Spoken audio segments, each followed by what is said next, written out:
Bonjour à tous, j'espère que vous allez bien. Aujourd'hui, on se retrouve pour le début d'une grosse aventure. Je pars 5 jours sur les routes en road trip pour faire de l'urbex. Je vais tout vous filmer autant les explorations que les backstage, les coulisses. Comme vous pouvez le voir, là je suis pas du tout dans ma voiture. En fait non, parce que je vous ai jamais montré la voiture, du coup vous pouvez pas savoir que c'est pas la mienne. Ma voiture a un petit problème, du coup je peux pas partir avec. Enfin, elle fonctionne, mais c'est mieux d'éviter de partir 5 jours avec. Du coup je vais piquer la voiture de mon père.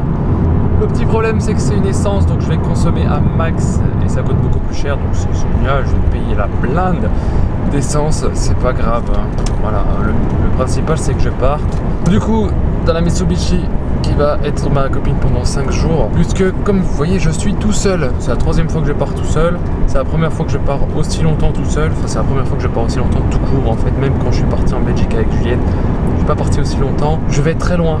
Je vais pas faire tant de spots que ça parce qu'il y a beaucoup de routes et puis il y a le couvre-feu entre 6h, enfin entre 18h et 6h, du coup j'ai que 12 heures par jour.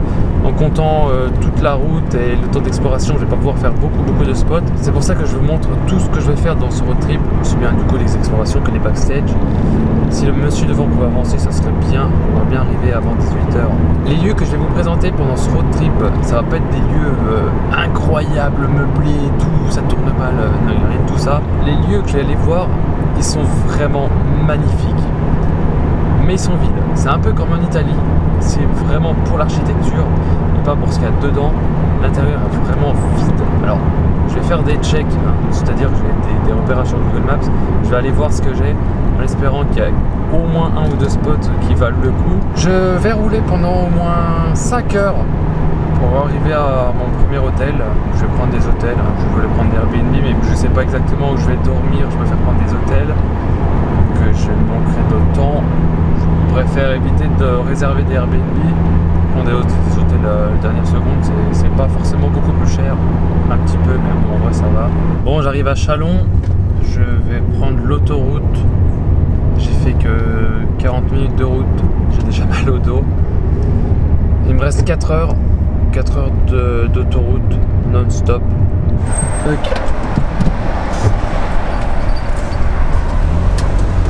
Je suis en train de me dire, normalement il faudra que je ressorte pour mettre de l'essence, sinon je vais pas payer 2 € le litre. Alors c'est où? Lyon. 85, 95, faut pas être pressé hein. Allez, 110. Waouh, on est presque à 130. 120. Je crois que je serai arrivé avant d'arriver à 130. Encore un peu. 130. Eh ben, moi je vais pas me faire flasher. Je dis ça parce qu'il y en a là. Normalement, j'espère. Ça serait très bête que je me fasse flasher avec celle-là parce que c'est que j'ai pas vu la 110 alors. Bref, c'est parti pour 4 heures de pur plaisir au volant de Mitsubishi qui est pas confortable. Direction quelque part, je vous dirai pas. Ouais. Il est 13h30, bienvenue sur Autoroute Info. Une voiture est signalée en panne en Côte d'Or sur la 31 direction Lyon.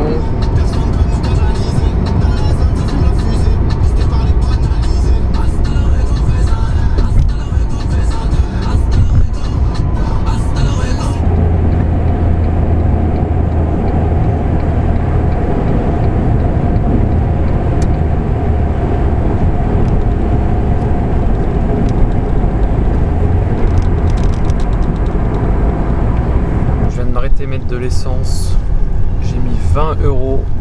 Quelle idée d'avoir une essence aussi. En vrai, j'aurais pu mettre le peu qui me manquait du plein avant de partir, mais je suis même pas sûr que ça aurait suffi. Bref, c'était pas grave.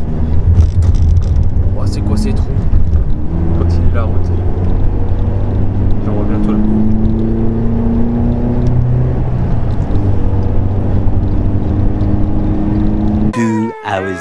Bon, je viens enfin d'arriver là où je vais dormir. Enfin, normalement, j'ai encore rien réservé. On va aller voir le petit B&B Hotel là-bas. Il y a un truc qui est très drôle. J'espère que ça va rien apporter de malheur, mais je dirais que je suis pas arrivé, il y a déjà les gendarmes.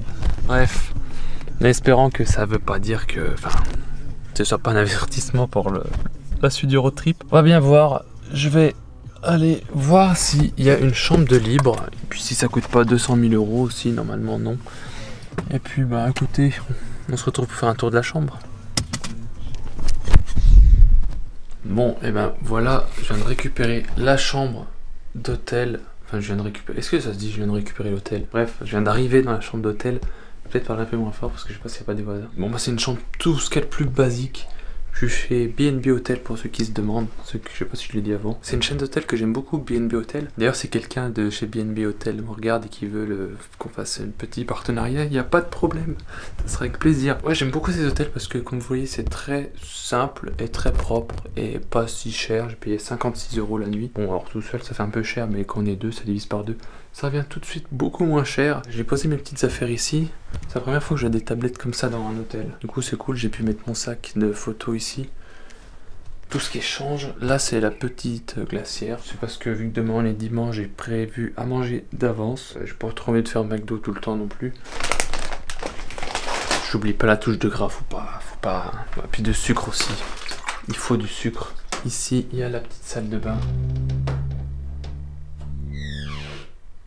Glauque. Voilà, donc salle de bain tout simple avec les toilettes ici et la douche avec un pommeau de douche qui est gigantesque, on peut se voir dedans. Est-ce que vous allez vous rendre compte de la taille de ce truc? Du coup je suis bien en avance, j'avais prévu large pour au cas où, je pense arriver à 5h30, il est à peine 5h15, voilà, le temps d'aller chercher l'hôtel. J'allais dire la clé, mais non, il n'y a plus de clé maintenant. Le code pour rentrer dans la chambre. D'ailleurs, je me suis écrit un planning à la minute près parce que c'est tellement tendu entre les kilomètres et le couvre-feu. Ok, demain départ 7h. J'ai prévu d'arriver dans mon prochain hôtel avant 18h. Du coup, il me reste, j'ai très exactement 11h demain pour aller explorer 2 spots seulement entre la route et les spots qui sont vraiment magnifiques. Donc, il faudra que je prenne le temps de vous filmer tout ça et de prendre mes photos tout en me pressant. Ça va pas être facile. Donc ça va être très limite. J'espère pouvoir arriver dans la prochaine ville demain soir où je vais dormir avant le couvre-feu. Enfin bon voilà, du coup je pense que je vais me reposer ce soir. De toute façon j'ai rien d'autre à faire. C'est qu'un effet d'optique hein. Bonjour tout le monde, bienvenue sur Villebroca, une voiture que j'avais envie d'essayer depuis des années. Et je suis incroyablement content d'en avoir trouvé une. Je sais pas comment...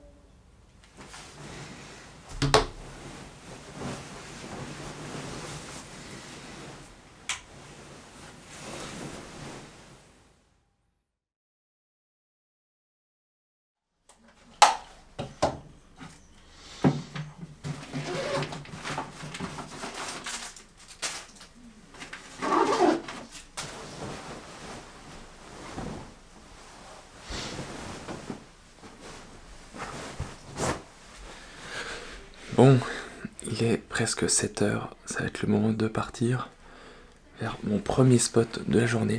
C'est un château, je connais depuis très longtemps ce château, mais vu qu'on est très loin de chez moi et c'est un coin que j'ai jamais fait, bah je l'ai jamais exploré encore. Il y a une super belle chapelle aussi, vraiment j'ai hâte d'y être, donc j'ai préparé mes affaires.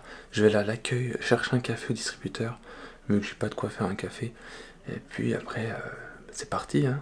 Later.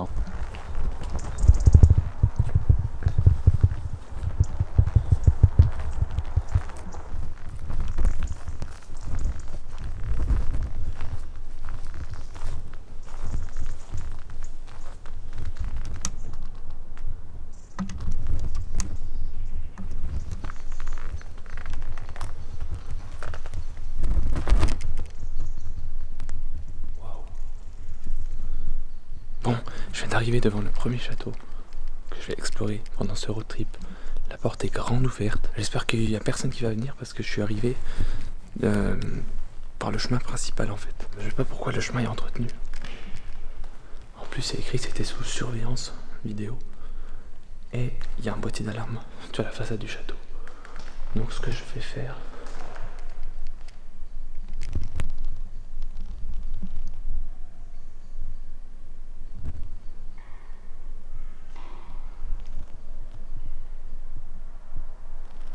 Il y a quelqu'un?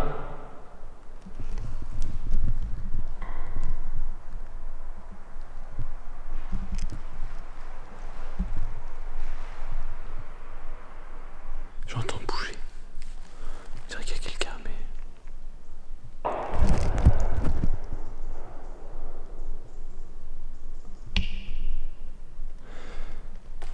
La chasse. Bon, du coup, la raison pour laquelle je suis venu ici, c'est principalement cette salle. Le hall d'entrée, a priori. Quand je vous ai dit qu'on allait faire des spots un peu style Italie, totalement ça. Totalement ça.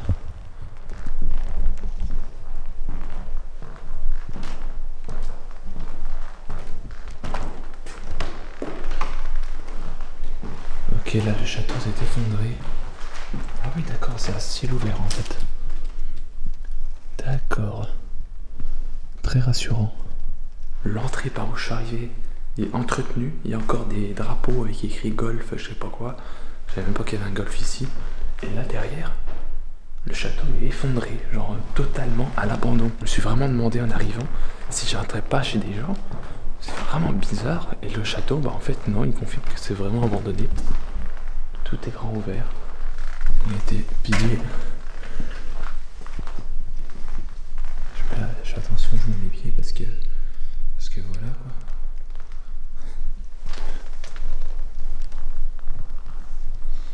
Et étonnamment, il est pas si beau que ça. C'est totalement banal.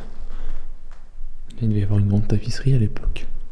Mais les pièces du château sont vraiment tout ce qu'il y a de plus banal. Là-bas, il y a les sanitaires, je vais pas les voir. Tout simplement. Ok, là, je vais pas marcher, ça s'enfonce. Un exemple tout simple, cette pièce avec cette couleur blanc ou gris. Je sais pas trop, avec la faible luminosité, je vois pas trop, mais il n'y a aucune décoration. On dirait qu'il y a eu un début de rénovation et c'est tout. Il devait y avoir des tapisseries ou des grands cadres là et là. Mais c'est tout. Par contre, cet escalier est vraiment très beau. Des décorations murales et au plafond qui rappellent l'Italie. Genre vraiment là j'ai l'impression d'être en Italie. Et le château que je vais aller explorer juste après, ça sera exactement dans le même genre. Vide, mais toutes les décorations d'architecture est magnifique. Et c'est juste pour ça que je me déplace. Petit escalier caché. On va vraiment être dans un style italien toute la journée, alors qu'on reste en France. Ah ouais.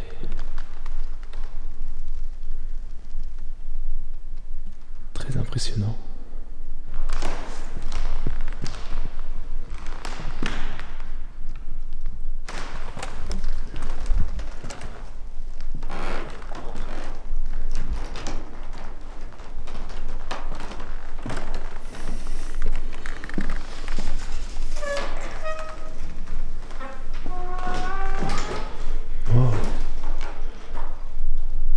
Original. Je pense qu'il devait y avoir un lit ici. Mais c'est vraiment tout petit comme une pièce pour dormir. Mais j'avais jamais vu ça. Je vais pas trop m'aventurer n'importe où parce que comme vous l'avez vu à l'étage du dessous, le plafond s'est effondré, enfin le toit carrément. Et du coup j'ai pas trop envie de prendre de risques inutiles. Je vais me contenter de cette salle qui suffit largement à elle seule.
un spot dangereux, il faut faire attention où on met les pieds.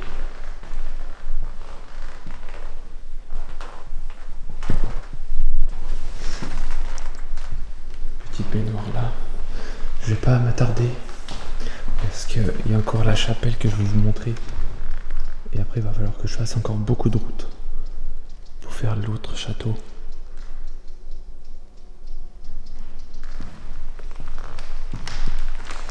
Superbe. Magnifique. Je suis pas mécontent d'être venu ici pour voir cette pièce. Si la mise au point veut bien se faire, vous pourrez regarder. Voilà, je suis pas mécontent d'être venu ici pour voir cette pièce. Ce hall.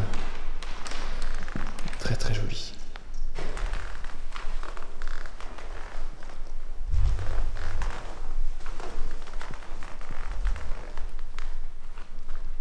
Je suis pas trop serein de marcher dans des endroits comme ça. Même ça, je fais un peu peur à voir. Mais... ouais, il y avait un ascenseur. Ouais, mais j'ai jamais vu un ascenseur dans un château abandonné. C'est stylé. C'est très sympa.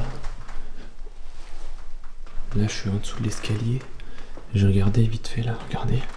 C'est jolie tapisserie. Des motifs bleus sur un fond doré. Un couloir ultra inquiétant. Et juste ici, dans cette petite pièce, qui est en réalité une grande pièce, voûtée, regardez ça, on trouve une ancienne cuisine qui est vraiment très sympa, vraiment très belle, avec des carreaux verts qui sont totalement partis presque. Et là, on a une antiquité, j'ai envie de dire. Une cuisine aussi vieille que ça, avec une espèce de cheminée au-dessus. Je sais pas comment on appelle la voûte au-dessus de la cheminée là. La haute, tout simplement. Ça, c'est vraiment très très ancien. Et on ne trouve pas souvent des cuisines comme ça. Ok, là je suis dehors. Regardez comme c'est entretenu là-bas. Je comprends pas comment c'est possible. C'est joli là. Oh, regardez ça. Regardez comme c'est beau. Le lever de soleil est magnifique. Waouh. Et du coup, ça donne une façade rosée. Je pense qu'elle est un peu rosée de base. Mais là, ça donne vraiment un côté superbe au lieu. Et ça doit être la chapelle, ça, je pense. Oula.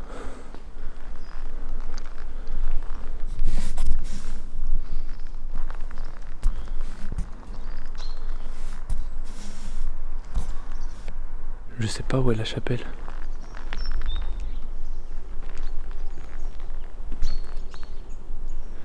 Je pense que je vais pas trop traîner là longtemps. Je vais essayer de retrouver des photos de la chapelle pour essayer de trouver où c'est dans le bâtiment. Parce que le toit est un peu effondré, du coup ça pourra m'aider.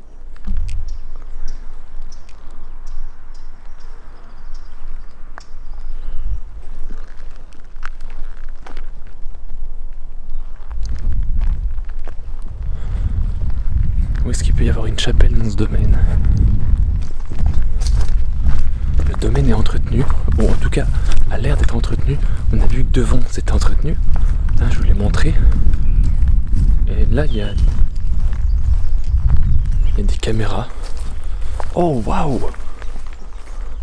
Qu'est-ce que c'est que ces cuves? Qu'est-ce que c'est que ce truc? C'est joli ça. Je pense qu'en fait je suis dans une propriété viticole. Enfin ancienne propriété viticole. Bah dis donc. En gros, oh la vache!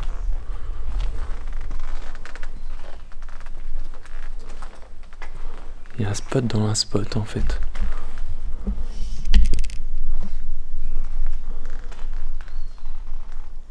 C'est magnifique. Vous croyez que c'est du vin ça? Enfin c'était pour du vin. Que les tonneaux sont vraiment hyper grands.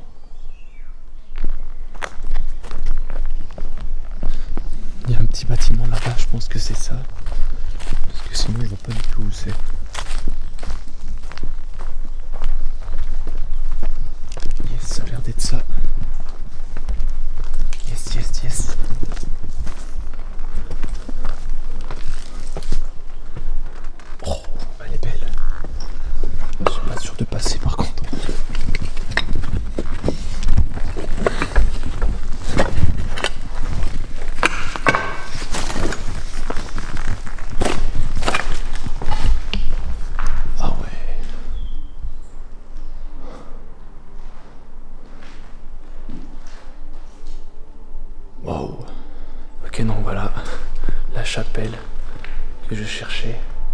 Le toit s'est effondré par rapport aux anciennes photos que j'avais vues. J'en avais vu une récente juste avant de partir où le toit s'était réellement effondré, donc j'étais au courant. Mais sinon, voilà ce que ça donne. Très très très belle chapelle. Avec cette peinture bleue. Différentes teintes de bleu d'ailleurs. Vraiment magnifique. Je pense que le plafond effondré donne un côté encore plus ancien, plus decay au lieu. Et c'est vraiment superbe.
Je vous rappelle, abonnez-vous à mon compte Instagram, Code Urbex. Il y a plein de photos. Il y aura celle-ci bientôt. Il y avait de la mosaïque au sol ici. Enfin, elle est toujours, mais elle est recouverte du coup par les décombres. Ça devait vraiment être une très très belle chapelle à l'époque. Avec cet hôtel qui est assez grand. Pour une chapelle privée comme ça, c'est un très bel hôtel. Et j'en ai rarement eu des comme ça en urbex. Bah je crois que j'en ai jamais vu tout court en fait. C'est très joli. Je vais pas traîner, je vais faire quelques photos. Et je fonce direction le deuxième château. En espérant qu'il pleuve pas parce qu'il s'annonce de la pluie. Bref, à tout de suite.